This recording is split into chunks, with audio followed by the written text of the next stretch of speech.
नमस्कार, मैं हूं गौरव शर्मा और आप देख रहे हैं GFS न्यूज़। तो अपनी इंटरव्यू की सीरीज़ में हम आपको एक ऐसी शख्सियत से मिलाने के लिए ले आए हैं जिनका मानना है कि कोई भी देश तब तक आगे नहीं बढ़ सकता जब तक देश के बच्चों को अच्छी शिक्षा नहीं मिलेगी, उनको अच्छी एजुकेशन नहीं मिलेगी, उनको अच्छी पेरेंटिंग्स नहीं मिलेगी। तो आपको आज मिलाते हैं ब्लिस इंटरनेशनल पब्लिक स्कूल की प्रिंसिपल लविता जी से। थैंक यू सो मच लविता जी, हमें अपना बहुत ही इम्पोर्टेंट टाइम देने के लिए। Thank you so much sir, thank you so much. आपसे मेरा फर्स्ट क्वेश्चन ये है कि बात हो रही है अच्छी एजुकेशन की। एक्चुअली क्या है अच्छी एजुकेशन, क्या मायने हैं अच्छी एजुकेशन के?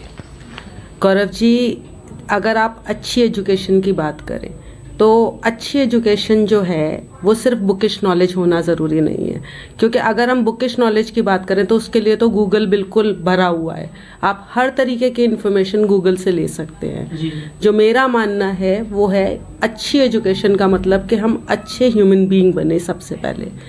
दूसरा, हमें इस तरीके से हमारा ब्रॉटअप हो कि हम किसी भी क्षेत्र में, आजकल आपने देखा होगा इतने सुसाइड केसेस हो रहे हैं जी। क्योंकि बच्चे की रेजिस्टेंस हमने ख़त्म कर दी है। हमने बच्चों को घर के अंदर काम करना नहीं सिखाया। बच्चों की जॉब लग जाती है लेकिन वो अकेले जब रहते हैं वो उस चीज़ से कोप अप नहीं कर पाते।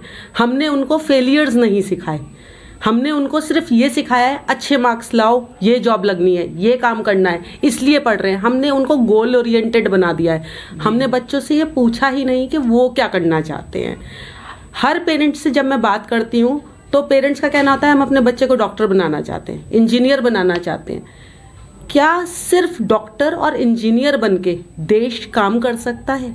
हमें टीचर्स भी चाहिए, हमें आर्टिस्ट भी चाहिए, हमें पॉलिटिशियंस भी चाहिए, है ना, हमें आर्किटेक्ट्स भी चाहिए। उन चीज़ों के ऊपर कोई ध्यान ही नहीं दिया जाता है। तो अच्छी एजुकेशन स्टार्ट्स फ्रॉम होम, है ना। हम कहते हैं एजुकेशन तो आपने एकलव्य की कहानी, आपने अभिमन्यु की कहानी सुनी होगी महाभारत से। बच्चे की एजुकेशन कहाँ से शुरू हुई? उन्होंने बर्थ से पहले ही चक्रव्यूह तोड़ना सीख लिया था। हम क्या कर रहे हैं? मदर लगी हुई है फ्रेंड्स से बुराई करने में, बच्चा सुन रहा है ना। बच्चा वो फॉलो नहीं करता जो हम उसे फॉलो करवाना चाहते हैं। बच्चा वो फॉलो करता है जो हम खुद करते हैं, क्योंकि बच्चे के पास सोचने के लिए आपकी तरह 100 चीज़ें नहीं हैं। उसका बचपन सिर्फ आप तक लिमिटेड है। आपने झूठ बोला, बच्चे ने ऑटोमेटिकली सीखा। आपने गाली दी, बच्चे ने ऑटोमेटिकली सीखी। जो भी कुछ घर में हो रहा है, लड़ाई झगड़ा, सब कुछ आपके एक एक वर्ड को बच्चा सीखता है। और उसके बाद हम कहते हैं हमारा बच्चा बिगड़ गया, टीचर उसे सुधार दे। आप पूरी फैमिली मिलके एक बच्चे को 16 घंटे अपने पास रखने के बाद नहीं एजुकेट कर पा रहे, और एक टीचर जो कि 20 बच्चों को 6 घंटे के लिए पढ़ा रही है, उससे ये एक्सपेक्टेशंस होती है कि वो हमारे बच्चे को आइंस्टाइन बना दे।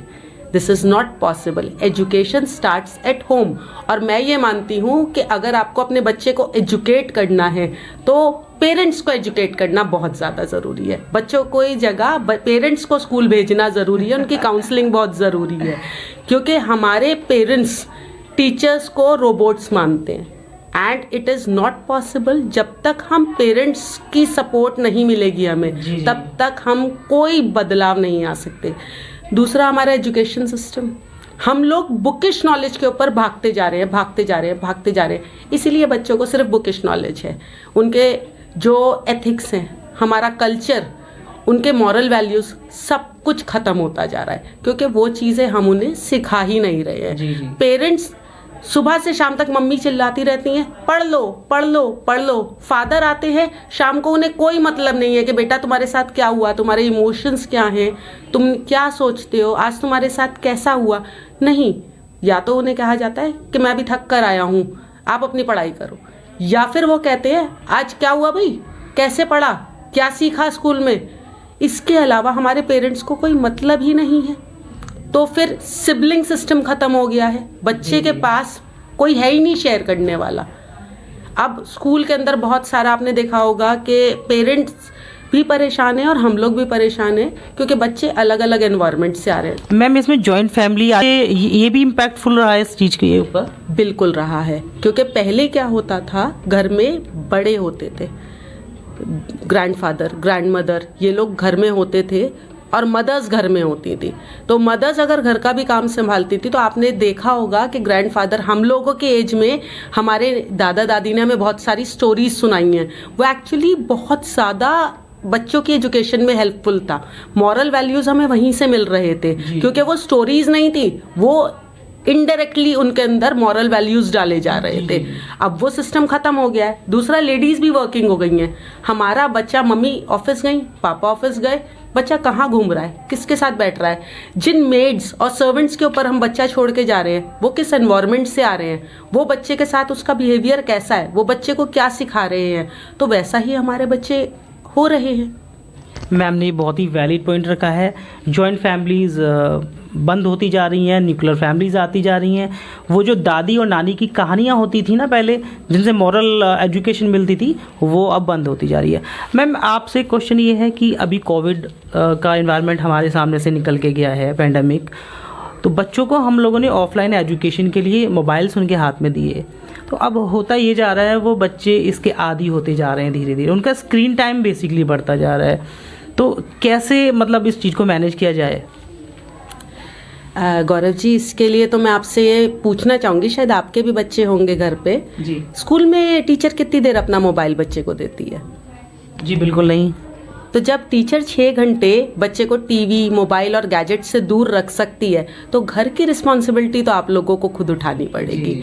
यूजुअली होता क्या है, गैजेट्स हम ऑनलाइन को ब्लेम नहीं कर सकते, क्योंकि ये सब कुछ उससे पहले भी चल रहा था। लेकिन कोविड के दौरान हुआ क्या, आजकल पेरेंट्स जो हैं बच्चों को गैजेट्स इसलिए नहीं दे रहे कि नीड है, वो इसलिए दे रहे हैं क्योंकि उन्हें अपना टाइम चाहिए। इसलिए वो लोग अपना पीछा छुड़ाने के लिए बच्चों को गैजेट्स दे देते हैं। उनके पास अब बच्चों के साथ स्पेयर करने के लिए टाइम ही नहीं है। पेरेंट थका हुआ है या मम्मी फ्रस्ट्रेटेड है, मम्मी फ़ोन पे बात कर रही है, बच्चे को टीवी के आगे बिठा दिया। बच्चे और पेरेंट और बच्चे के बीच में अब सिर्फ इतना रिलेशन रह गया है, फादर आके पूछते हैं आज तुमने स्कूल में क्या पढ़ा, तुम्हारी मैडम ने तुम्हें क्या सिखाया, मम्मी पूछती है होमवर्क कर लो, पढ़ लो। इसके अलावा कोई रिलेशन रह ही नहीं गया है। पेरेंट्स खुद रिस्पॉन्सिबल हैं इस चीज़ के लिए जो आज का सिनेरियो बनता चला जा रहा है, क्योंकि हम लोग ही तो गैजेट्स दे रहे हैं। स्कूल में बच्चा जब गैजेट्स के बगैर रह सकता है और पेरेंट्स चाहे तो बच्चा घर पर भी गैजेट्स के बगैर रह सकता है। हम कितने अपने बच्चों को, हमने बचपन में बैडमिंटन खेला है, खो खो खेला है, हम अपने बच्चों को बाहर भेजना ही नहीं चाहते हैं। हम अपने बच्चों को फिजिकल एक्टिविटी ही नहीं करना देना चाहते हैं।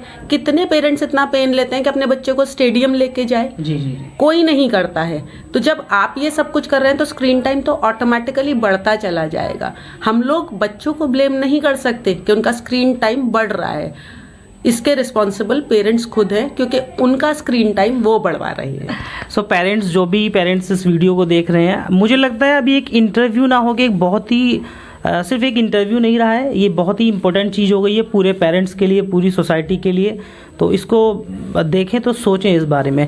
मैम एक बहुत ही इंपॉर्टेंट क्वेश्चन जो मेरे दिमाग में आया है, हम देखते हैं आजकल छोटे छोटे टाइनी टोट्स इतना ज़्यादा वेट लेके जाते हैं, मतलब उनकी पीठ पे इतना बोझा होता है, इतना वेट होता है स्कूल बैग का, वो उतने वेट के खुद भी नहीं होते जितना वो वेट लेके चलते हैं। इस पर कुछ कहना चाहेंगी, क्या ये ख़त्म किया जा सकता है? बिल्कुल ख़त्म किया जा सकता है, लेकिन इसके लिए भी हमें पेरेंट्स की सपोर्ट चाहिए होगी। देखिए, हमारा और पेरेंट का जब तक कोऑर्डिनेशन नहीं बनेगा, हम एजुकेशन सिस्टम में चेंजेस नहीं ला सकते हैं। अब आप ही बताइए, अगर हम लोग 8 पीरियड्स का टाइम टेबल फॉलो कर रहे हैं, पेरेंट की सबसे बड़ी शिकायत होती है आप होमवर्क नहीं देते हैं, बच्चा पूरे दिन फ्री रहता है। चलिए होमवर्क दे देते हैं। अगर बच्चे को हम 8 पीरियड आधा आधा घंटा पढ़ा के 8 सब्जेक्ट कवर कर रहे हैं, बच्चे ने यूजुअली सीखा कितना? बुक खोलने में, बंद करने में, काम कॉपी करने में बच्चे के 15-20 मिनट चले गए, तो मैं नहीं मानती कि एजुकेशन हो पा रही है। लेकिन स्कूलों की, मेरी ही नहीं, सारे स्कूल्स की मजबूरी है कि पेरेंट्स इस चीज़ को मानने के लिए तैयार नहीं है कि बच्चे को 2 सब्जेक्ट डेली पढ़ाए जाएं। मैथ्स में सब्जेक्ट मानती हूँ कि एक प्रैक्टिकल सब्जेक्ट है, डेली होना चाहिए वो। उसके साथ में अगर हम 2 सब्जेक्ट और ले लेते हैं और बच्चे को कम से कम 6 घंटे में से 1.5 घंटा हम वो पढ़ाएं और 1.5 घंटा उनको एक्टिविटीज में इन्वॉल्व करें, क्योंकि लाइफ स्किल जैसी चीज हमारे करिकुलम से चली गई है। लाइफ स्किल्स बहुत जरूरी हैं। आजकल पेरेंट्स बच्चे, आप जापान की बात करना चाहूंगी, जापान बेस्ट एजुकेशन में आता है, हमसे वो 117 रैंक आगे है। क्यों? क्योंकि वो लोग at the age of 6 education start करते हैं। बच्चे उनके 3 साल में चले जाते हैं स्कूल, लेकिन 6 साल तक वो सिर्फ मॉरल वैल्यूज और आप देखेंगे उन्हें खाना, उन्हें बैठना, उन्हें मैनर्स सिखाते हैं।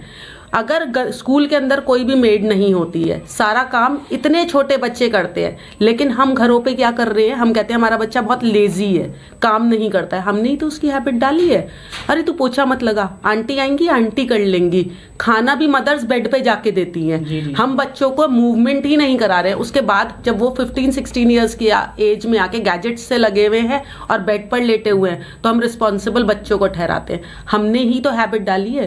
कितने लड़कों को आपने देखा होगा घर में मदर्स की हेल्प करते हुए, क्योंकि हमने एक सिनेरियो बना लिया है, तू लड़का है, तू घर का काम नहीं करेगा। लड़की IAS भी है तो वो घर जाके रोटी बनाएगी, क्योंकि हमने अपना माइंडसेट कर रखा है कि लड़की है तो घर संभालेगी, लड़का है तो वो बाहर काम करेगा। लेकिन लड़की की सैलरी लेते हुए हमें बुरा नहीं लगता है ना?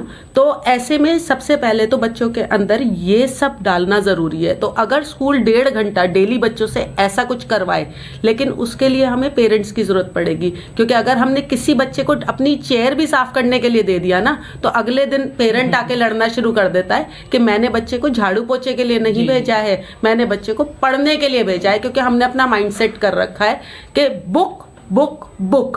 तो वही सब कुछ हो रहा है।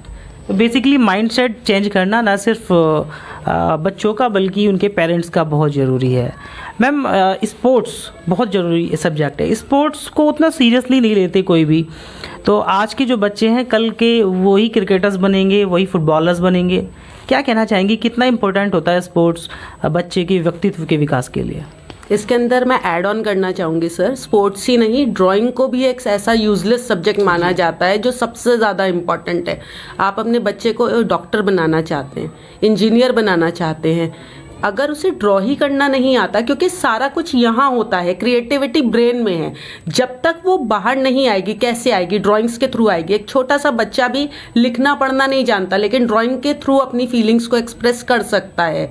तो स्पोर्ट्स तो एक ऐसी एक्टिविटी हो गई जिसके अंदर हम फिजिकली इन्वॉल्व है, लेकिन अगर आप किसी भी चीज़ में देखें तो ड्राइंग का बहुत बड़ा रोल रहता है। आप किसी भी प्रोफेशन में चले जाइए, आपको ड्राइंग सबसे ज़्यादा इम्पॉर्टेंट है। हर चीज़ के अंदर ड्राइंग की ज़रूरत पड़ती है। स्पोर्ट्स एक्टिविटीज़ में आप अगर पेरेंट्स से बात करेंगे, कितने बच्चे बहुत अच्छे एथलीट होते हैं मगर उनको ग्रूमिंग ही नहीं मिलती, क्योंकि पेरेंट्स कहते हैं यूजलेस का है, किसी काम का नहीं है। क्या करोगे? फुटबॉलर बन जाओगे, क्या करोगे? क्रिकेटर बन जाओगे। सबके माइंडसेट को चेंज करना ज़रूरी है कि बच्चे बहुत कुछ है। देश सिर्फ डॉक्टर इंजीनियर से नहीं चलेगा, देश के लिए बहुत सारी चीज़ें चाहिए। हमें बहुत सारे सोशल वर्कर्स चाहिए, हमें बहुत सारे पॉलिटिशियंस चाहिए, हमें बहुत सारे डॉक्टर्स चाहिए, इंजीनियर्स चाहिए। लेकिन यूजुअली होता क्या है, थोड़े से जो अच्छे डॉक्टर्स इंजीनियर्स हैं वो लोग सारे विदेश चले जाते हैं, इसीलिए हमारा देश ग्रो नहीं कर पा रहा है। एक टाइम था जब कहा जाता था कि पढ़ोगे लिखोगे तो बनोगे नवाब, खेलोगे कूदोगे तो बनोगे खराब। अब वो समय जा चुका है। अब आप खेल के कूद के अपना नाम कमा के अपने देश का नाम रोशन करके भी नवाब बन सकते हैं। मैम, एक चीज़ और, आपने जितनी भी बातें इतनी अच्छी अच्छी बातें बताई, मोस्टली जो फोकस रहा पेरेंट्स के ऊपर रहा, तो पेरेंट्स की जिम्मेदारी बहुत ज़्यादा बढ़ जाती है। तो क्या पेरेंटिंग के टिप्स देना चाहेंगी हमारे पेरेंट्स के लिए, जो बिकॉज एक बच्चा माँ के साथ सबसे ज़्यादा अपना टाइम स्पेंड करता है, क्या जिम्मेदारी बनती है? देखिए, बच्चा जो होता है जितना माँ का है उतना पिता का भी है, और जो रोल माँ निभा सकती है वो पिता नहीं निभा सकते, और जो रोल पिता निभा सकते हैं वो माँ नहीं निभा सकती।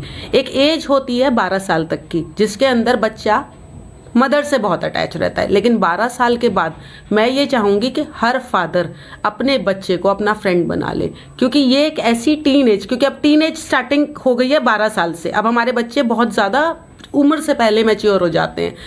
तो मैंने यूजुअली अपने एक्सपीरियंस से ये देखा है कि जिन घरों में 12 साल के बाद फादर बच्चे का दोस्त बन गए, क्योंकि ये एक ऐसी एज होती है जिसके अंदर बच्चे सबसे ज़्यादा बिगड़ते हैं। अब बच्चे को अगर फादर का प्यार नहीं मिला तो मदर से तो अपनी, स्पेशली बॉयज़, नहीं शेयर कर पाते, गर्ल्स का चल जाता है, बॉयज नहीं कर पाते, तो वो अपने दोस्त बाहर बनाते हैं। वो बच्चे भी वही होते हैं जिनको पता नहीं सही रास्ता क्या है, तो दो गलत लोग मिलके दोनों ही गलत हो जाते हैं। ऐसे में अगर एक फादर अपनी जिम्मेदारी समझे और अपने शेड्यूल में से थोड़ा सा टाइम अपने बच्चे को एज अ फ्रेंड दे, क्योंकि हम लोगों ने अपने दायरे सेट कर लिए हैं, ये सही ये गलत, ये सही ये गलत, ऐसा नहीं है। आप बच्चे के साथ जब तक फ्रेंडली रिलेशंस नहीं बनाओगे, आप बच्चे को समझ ही नहीं पाओगे। बच्चा नर्सरी में एलकेजी में चोरी करता है, हम उसे डांट देते हैं, तो आपको लगता है कि वो चोरी करना बंद कर देता है? वो बताना बंद कर देता है जी। है ना, करता वो जरूर है। तो हमें ऐसे रिलेशंस बिल्ड करने हैं। 12 साल तक बच्चा मदर के साथ अटैच रहेगा, लेकिन बाद में 18-20 साल तक वो फादर ही संभाल सकते हैं और कोई नहीं संभाल सकता। जिन घरों में फादर ये रिस्पॉन्सिबिलिटी ले लेते हैं, उनके बच्चे कामयाब हो जाते हैं। सबसे पहले हमें जरूरत है कि हम अपने बच्चों की सुने, आखिर वो चाहते क्या है ना। हम लोगों को यही नहीं पता होता, हम लोग सिर्फ अपनी इच्छाओं को, मैं ये नहीं बना तो मेरा बच्चा बन जाए, मैंने ये नहीं करा तो मेरा बच्चा ये कर ले। हम क्या करते हैं, एजुकेशन में मार्क्स कम आ रहे हैं, ट्यूशंस बढ़ा दो जी, एक्टिविटीज खत्म कर दो, तू खेलने नहीं जाएगा। क्यों? आप ये तो देखो कि प्रॉब्लम कहाँ है, बच्चे क्यों नहीं पढ़ रहे हैं, कॉज क्या है। पता चला पूरे दिन तो घर में झगड़ा हो रहा है, बच्चे से एक्सपेक्टेशंस है वो पोजीशन होल्डर हो जाए। बच्चे वो नहीं सीखते जो हम उनको सिखाना चाहते हैं, बच्चे वो सीखते हैं जो एनवायरनमेंट में होता है। इसीलिए हम लोग बहुत कुछ करने की सोच रहे हैं अपने बच्चों के लिए, हमारा विजन ही बिल्कुल डिफरेंट है। मैं ये चाहती हूँ सिर्फ बच्चों के लिए नहीं, टीचर्स, मेड्स, सबके लिए जी। यूजुअली स्कूल्स में क्या किया जाता है, आओ काम करो जाओ। आजकल सबकी लाइफ में प्रॉब्लम्स है, सबकी लाइफ में। मैं एक ऐसा एनवायरनमेंट क्रिएट करना चाहती हूँ एटलीस्ट अपने ब्लिस में, जहाँ लोग खुश होके आए, उनको ये लगे कि ये एक ऐसी जगह है जहाँ हम खुश होते हैं, हम अपनी बात एक दूसरे से कर सकते हैं, शेयर कर सकते हैं, एक सेकंड होम है हमारा, जो कि वास्तव में ब्लिस हो जी, जो आपकी लाइफ में एक ब्लिस हो। हम इस चीज को प्रूव करना चाहते हैं और ये एनवायरनमेंट बनाने में मैं काफी हद तक कामयाब हो भी गई हूँ। और इसका सबसे बड़ा बेनिफिट है कि हमारे यहाँ अटेंडेंस बहुत अच्छी है, क्योंकि बच्चे और हमारे टीचर्स और यहाँ तक कि फोर्थ हमारी हेल्पिंग स्टाफ भी बहुत खुश होकर यहाँ पर आते हैं। मैं किसी के आगे कभी शो करना नहीं चाहती, मैं प्रिंसिपल हूँ। मैं कभी टीचर्स से भी कहती हूँ कि बच्चों को समझो, उनकी नीड्स क्या हैं। मैं यूजुअली बच्चों के पास जाती हूँ, उनसे बात करती हूँ। अभी हम पिकनिक पर बच्चों को लेकर गए, बहुत सारे बच्चे मेरे पास आकर रोए हैं कि मैम हमारे मदर फादर से बात कर लो, हमें पिकनिक पे जाना है। पेरेंट्स तैयार नहीं है, सिर्फ पैसे की वजह से। आप ये तो देखिए बच्चा पिकनिक से कितनी मेमोरीज लेकर आएगा जो शायद लाइफ में कभी लौट कर नहीं आएंगी। और उसका रिजल्ट रहा कि हमारा जो पिकनिक था 100% सक्सेस रहा। बहुत सारी एक्टिविटीज हम लोग स्कूल में ऑलरेडी करवाना शुरू कर दिया है और आगे भी करवाएंगे। नेक्स्ट ईयर का तो हमारा विजन ऐसा है कि हम ओवरऑल ग्रोथ बच्चे को दें, लेकिन कहीं मजबूरियां पेरेंट्स की आ जाती हैं, क्योंकि पेरेंट्स जो हैं वो चाहते हैं कि स्कूल उनके हिसाब से ऑपरेट करे, जो कि पॉसिबल नहीं है। और यही हमारे लिए एक बहुत बड़ा हर्डल है, जिसकी वजह से हम बच्चों को वो ग्रूमिंग नहीं दे पा रहे हैं, ओवरऑल ग्रूमिंग नहीं दे पा रहे हैं जिसकी रिक्वायरमेंट बच्चे को है, और जो ग्रूमिंग बच्चे को घर पे नहीं मिल पा रही है। आजकल आप देखेंगे लड़कियां 17-18 साल की हो गई हैं, उनको अपने कपड़े फटे हुए बटन लगाना नहीं आता है, सिलना नहीं आता है, बच्चों को लेसेस बांधनी नहीं आती हैं। क्यों? मैं बार बार जापान को उससे क्यों इंस्पायर्ड हूँ, वहां पर ये सब चीजें सिखाई जाती हैं बच्चों को। उनको अपनी टेबल क्लीन करनी सिखाई जाती है, उनको अपने शू लेसेस बांधने सिखाए जाते हैं, उनको अपने बर्तन धोने सिखाए जाते हैं। अगर ये सब कुछ यहाँ शुरू हो गया तो यहाँ तो बहुत बड़ा रैली लग जाएगा पेरेंट्स का, पॉसिबल ही नहीं है। तो ये सब कुछ करने के लिए हम लोगों को पेरेंट्स को एजुकेट करना जरूरी है, जबकि ये बहुत ज़रूरी है। ये वो बेसिक चीज़ें हैं जो कि किसी भी स्टूडेंट को या किसी भी आम जन को आनी चाहिए, जो कि उसको डेली रोज़मर्रा की लाइफ में ज़रूरत होती है। मैम एक चीज़ और जानना चाहूँगा, अभी हाल फिलहाल में पता चला कि मेरठ नगर निगम की टीम ने विज़िट किया यहाँ पे और आप लोगों ने एक बहुत ही पायस ऑथ दिलाई बच्चों को, तो उसके बारे में कुछ बता पाएँ? हाँ, अभी हमारे यहाँ रिसेंटली नगर निगम की टीम आई थी। मैं उनको थैंक यू कहना चाहूँगी कि उन्होंने इतना अच्छा कैंपेन हमारे लिए ऑर्गेनाइज करा। यूजुअली उसके अंदर हम लोगों ने ये बताना चाहा कि हमारी जो मेरठ है वो क्लीनेस्ट सिटी में तो बहुत दूर है, अभी तो उसका रैंक कहीं से कहीं तक है ही नहीं। तो यूजुअली क्या होता है, जो कचरा है हमारा, हम लोगों को ही नहीं पता तो हम बच्चों को क्या सिखाएंगे। 6 तरीके से सेग्रीगेट किया जाता है। हम लोगों को ये नहीं पता कितने घरों के अंदर 2 डस्टबिन होते ही नहीं है, एक सूखे कचरे के, एक गीले कचरे के। अगर हम 2 डस्टबिन बनाएंगे तो बहुत सारा जो वेस्ट है वो रिसाइकिल किया जा सकता है, जिसकी वजह से हम पोल्यूशन को रोक सकते हैं। तो उसी के बारे में हम लोगों ने बच्चों को एजुकेट किया, उन्हें बताया कि किस तरीके से हमें कचरे को सेग्रीगेट करने में हम हेल्प कर सकते हैं, और उन्हें ओथ दिलाई कि हम किस तरीके से अपने सिटी को क्लीन रखेंगे। तो ये थी Lavita Pradhan ma'am, Bliss International Public School की प्रिंसिपल, जिनसे हम रूबरू हुए और जिन्होंने इतनी अच्छी अच्छी बातें हमें बताई, खास तौर से एजुकेशन के ऊपर और पेरेंटिंग्स के ऊपर। तो बने रहे हम लोगों के चैनल पे। मेरठ से गौरव शर्मा, कैमरामैन राहुल सैनी के साथ। Thank you so much. जय हिंद, जय भारत।